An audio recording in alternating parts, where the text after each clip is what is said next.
Parenthood, with its myriad of joys and challenges, often comes with a whirlwind of responsibilities. But for those with children requiring special needs, are the expectations bigger?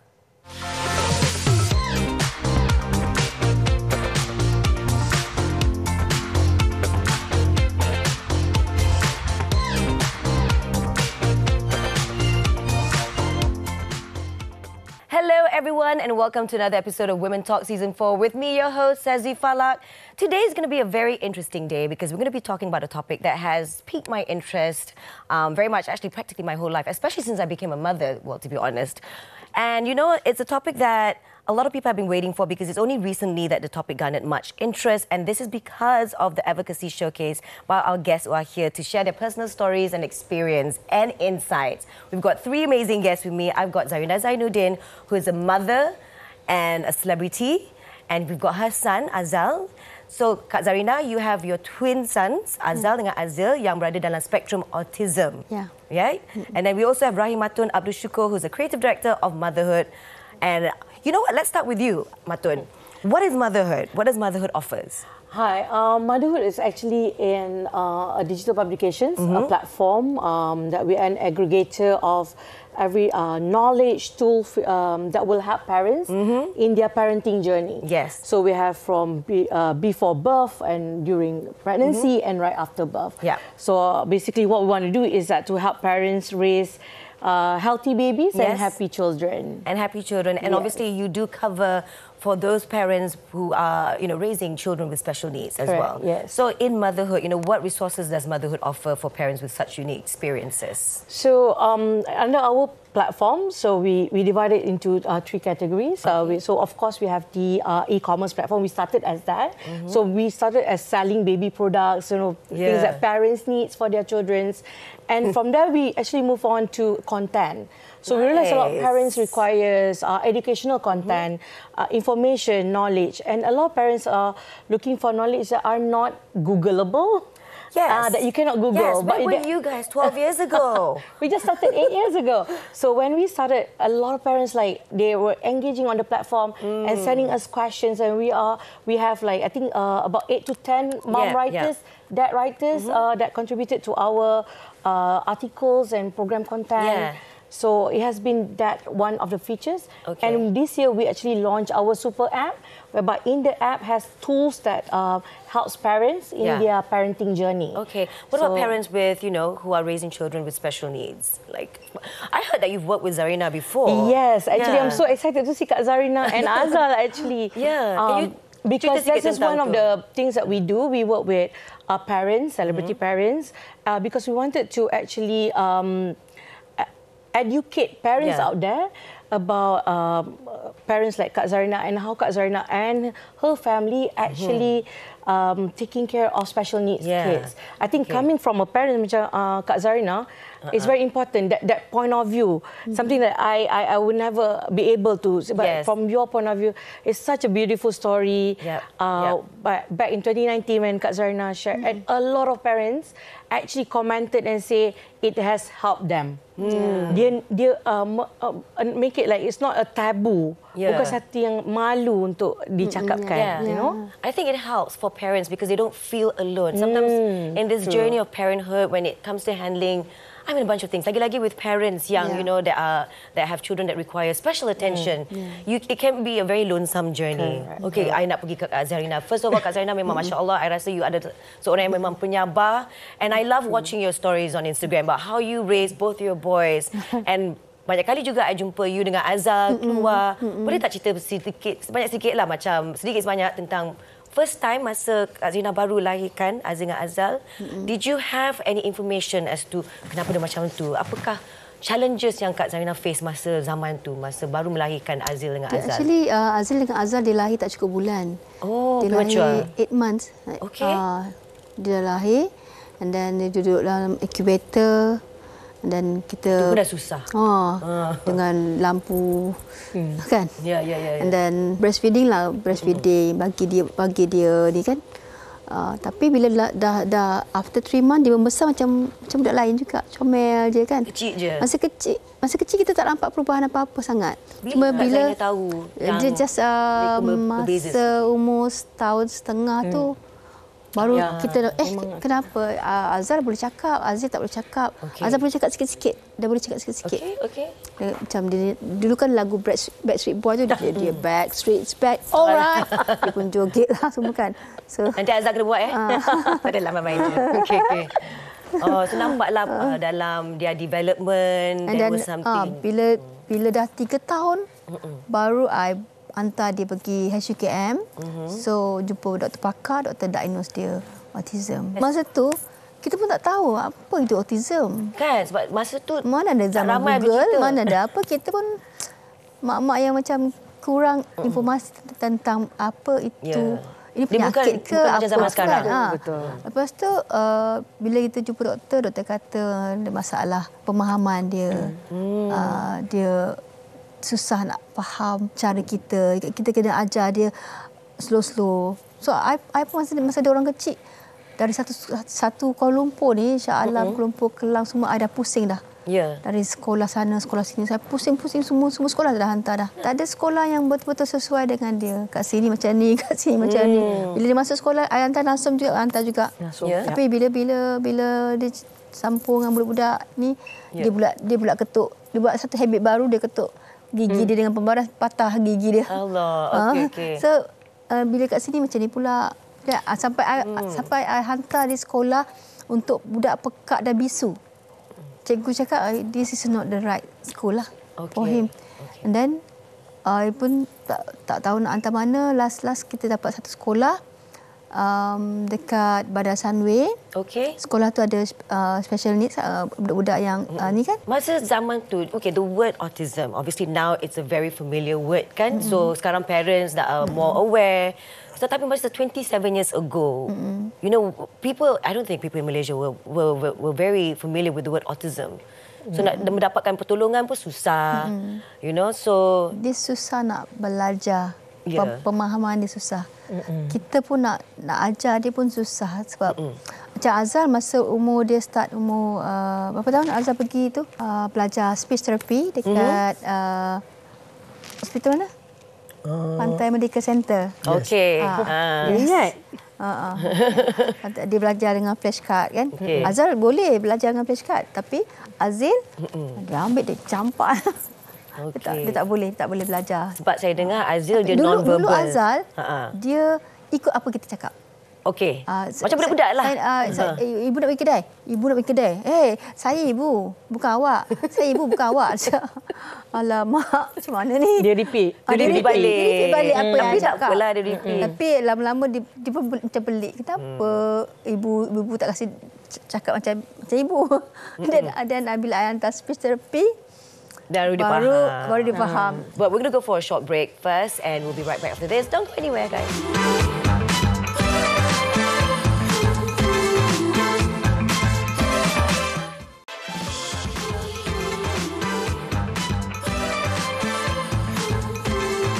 Welcome back to Women Talk. I'm still here with my guest, Zarina Zainuddin, as well as Azal Hassan.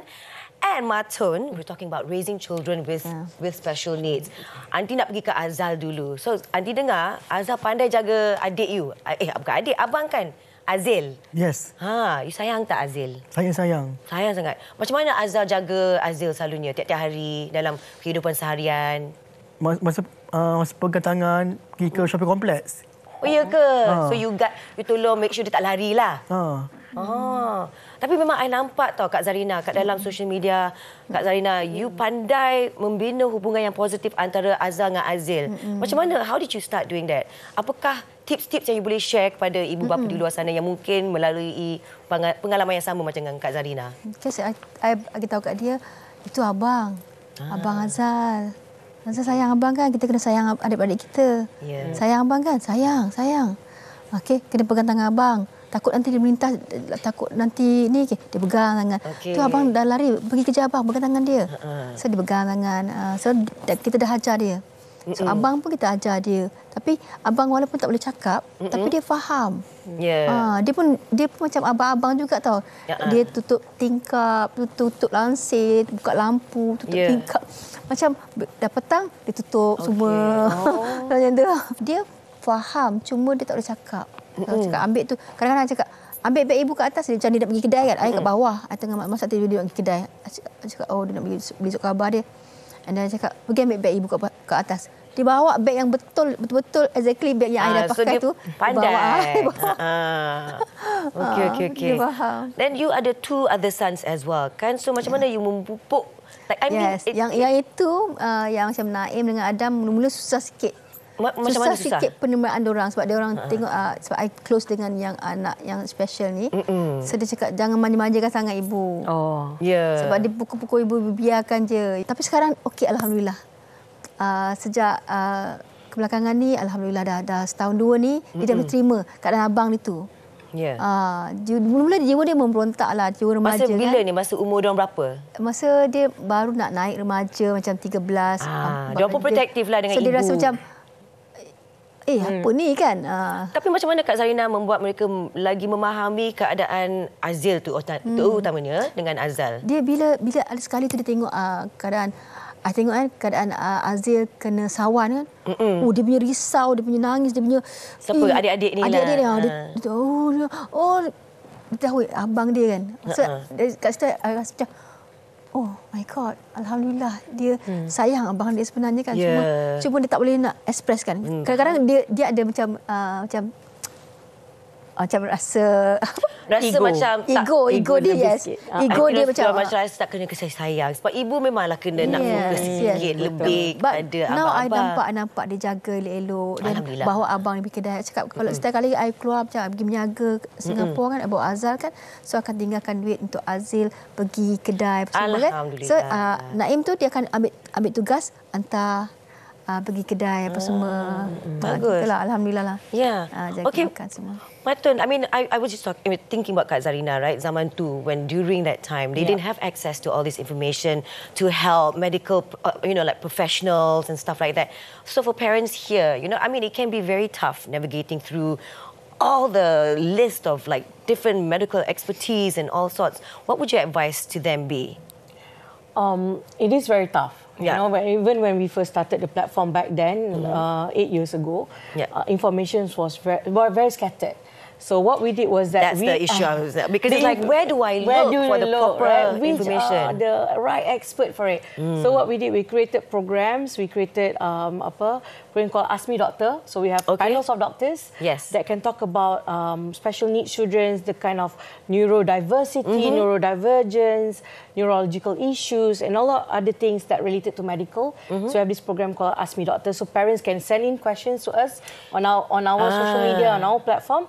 Ask us questions and we will ask these doctors and we'll create a program out of it. And we also found out that there's a lot of mom experts, parenting experts out there. So we have a program called Expert Explain. So experts will explain like in a very bite-sized content yang sangat easy for parents to understand. So from this information, then parents can kind of define where to go next. Where to go next and what information is out there from parents themselves. And another one more thing, I as a find it also to aggregate all these doctors and experts into one platform. So where to find? So if you need to find certain doctors, so you come to the platform and you can search their name, you can listen to the podcast, you can read the articles, and you can actually see the doctor if you want to. So that helps in terms of, for parents to get the right information, for them to navigate this, how do we go? Here it is. So that totally helps because I think a lot of times parents can feel very overwhelmed, especially when they don't understand quite yet. Okay, macam Kak Zarina 27 years ago, like what is going on? Like, apakah ini? But now I think with the information, tapi it can be information overload juga. I rasa I beruntung sebab my husband dia sejenis yang macam sabar tau. Sebab Azil tu dia kalau dia dah attack, dia tak attack I. Dia attack my husband. My husband sabar je kena sabar je lah kan. Cakap, ya Allah, hai. Tapi itulah, sebenarnya Azil sayang. Dia tahu mak ayah dia sayang dia. Dia tak pernah nak transmit kesayangan tu. See, bila ibu balik je dia buat perangai. Azil buat perangai. Sebab apa? Dia tahu mak dia datang. Mak aku balik. So dia nak tunjuklah. Dia tunjuk dia punya behaviour lah, macam perangai lah. Tapi in the end it's kesabaran kena ada. You bila dengan budak macam ni, dia tak tahu apa-apa. Dia kalau you treat dia macam kasar, you lah yang tak betul. Betul. Kita at least kita tahu apa yang tengah, what's happening. Kadang-kadang bila kita dengar dia jerit, kita, ya Allah Tuhanku kan, rasa macam, geramnya kan. Tapi you kena ingat, dia boleh buat apa lagi? Tak boleh cakap. Apa lagi dia boleh buat? Itulah cara dia express dia punya perasaan. Jerit apa semua supaya dia nak tarik perhatian kita. Look at me, I'm here. I'm your boy. Tengok I. Tengok apa yang berlaku. So itu adalah cara-cara Kak Zarina. Jadi my part as a mother, I didokong oleh my husband. My husband yang banyak bantu I lah. Dan adik-beradik dia pun sama-sama lah. I rasa it's always good to have your partner be with you. Kalau nak tanggung ni seorang-seorang memang susah. Yes. I think for parents who are raising children that require special attention, kalau rezeki murah, you ada partner yang you can kongsi responsibility to, and at least you can give each other strength. Right. So we're going to go for a quick break. We're going to come back after this. Don't go anywhere.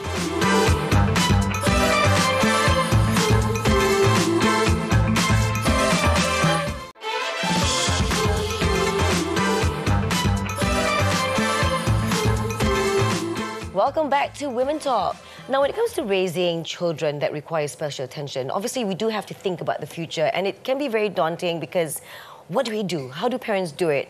And so, Kak Zarina, pernah tak Kak Zarina plan macam mana? Dah terfikir tak macam mana nak rancang masa hadapan untuk Azal dengan Azil? Ya, Alhamdulillah. Azal pun dah ada rasa nak kahwin. Ya, itulah kita dengar. Tahniah Azal. Thank you so much. Excited tak nak kahwin ni? Excited. Bila? Maybe next year. Maybe next year. Nanti kita dapat invitation cakap je insyaAllah. InsyaAllah. Okey, Kak Zarina, sorry, continue please. InsyaAllah, semoga Allah memudahkan. Dia actually, daripada awal lagi I dah ajar anak I macam mana berdikari. Even though yang Azal pun I dah ajar dia bekerja, bawa dia pergi menyaga. So kadang-kadang I lepaskan dia, cakap, you duduk sini. I balik Malaysia. Dia tinggal Singapura seorang-seorang. Cakap, boleh? Pernah? Boleh. Boleh. Ada konten. So, I tengok apa yang you buat apa semua. Okey, Alhamdulillah. Confident untuk bawa diri dia. Betul. Nak pergi naik bas ke apa, train ke apa ke, belajar semua tu. And then Azil pula, I memang tak boleh nak harap banyak lah untuk Azil. Cuma Azil pun I dah plan untuk dia, dah bagi tahu kat dia punya adik-adik. This is your brother. You nak ke tak nak, you kena jaga. Sampai bila-bila pun you kena jaga. You dah kahwin ke apa, you kena jaga. Alhamdulillah lah, you do have your two younger children. And then my son cakap, it's okay ibu, I boleh jaga. Tapi dengan cara saya lah, dia kata. Ibu cara ibu. Cara saya. So yang itu I tak boleh nak fikir sangatlah kan. Tapi Alhamdulillah dia boleh terima keadaan tu, Alhamdulillah lah. Tapi saya rasa dengan cara you memupuk kesayangan, kasih sayang antara adik-beradik ni, it will help them in the future. So you are securing a future for your two older ones. I mean, Alhamdulillah Azal dah memang berdikari. Tapi Azil dengan adanya adik-beradik dia, insyaAllah okey. InsyaAllah. I ada one last question pula sebab kita dah running out of time. Matun, when it comes to the societies at large, I will say it's true that people are now more accepting because they are now understanding what the meaning of neurodiversity is. It's being in the spectrum is, and people are accepting. So, I mean, what are your thoughts on that? I'm a fervent believer that neurodiversity or neurodivergence are actually a superpower. But superpower where they are allowed to be super person, right? When the society at large have the right tolerance, empathy, I would say. I think empathy and compassion. So these three things, I can see a lot more happening in the society. A lot more parents are more open to share on social media. I think led by Kak Zarina and her efforts on social is amazing. And also, I think this encourage a lot more open conversation. Discussions on social media, even face to face. about how the society can be of support to the parents as well as the child with special needs. Yeah. I think with the presence of social media, I mean, there are pros and cons, but the pros would definitely be that macam Kak Zarina dapat kongsi dia punya pengalaman, raising children. So people out there, don't, like I said lah, don't feel alone. Oh, okay, sebenarnya ada juga mak bapa yang seperti kami. So that would help as well. And then of course dengan you punya platform Motherhood, are there any other unique support that Motherhood can offer for parents that are raising children like Azal and Azil? So we are actually we have a program called Parentcraft. Parentcraft is for new parents, you are expecting a child, but we are planning to expand, inshallah next year, to classes for parents raising children. Raising children or raising after birth. Up to teen, all right. And then of course, what about raising children with special needs? Yes, and that's part of it as well. So it is in the pipeline. That's what we are planning to do. We are considered very small and very young in the marketplace. So we are trying to do a lot of things. Hopefully, inshallah, we will be able to create a program that will help parents raise their children better. And I'm sure you're working with a lot of experts and doctors, professionals and all that. And when can we see this happening by next year? We're looking at second half of 2024. Okay, excellent stuff. All right. Second half. Yeah. Okay. So Azal bukan sahaja berdikari, tapi Azal pun pernah berlakon Oh, bila tu? Tahun lepas 2 years ago. 2 years ago, cerita apa? Telemovie. Telemovie. Azal berlakon jadi apa? Hero. Oh. Amboi. Betul ke jadi hero? Alhamdulillah dapat dah cari rezeki sendiri dah. Kasih dah sugar. Okay, hero dia anak. Okay. Thank you so much to all my beautiful guests and my very handsome guests. Azal, semoga you are happy insya-Allah, dan Tanya.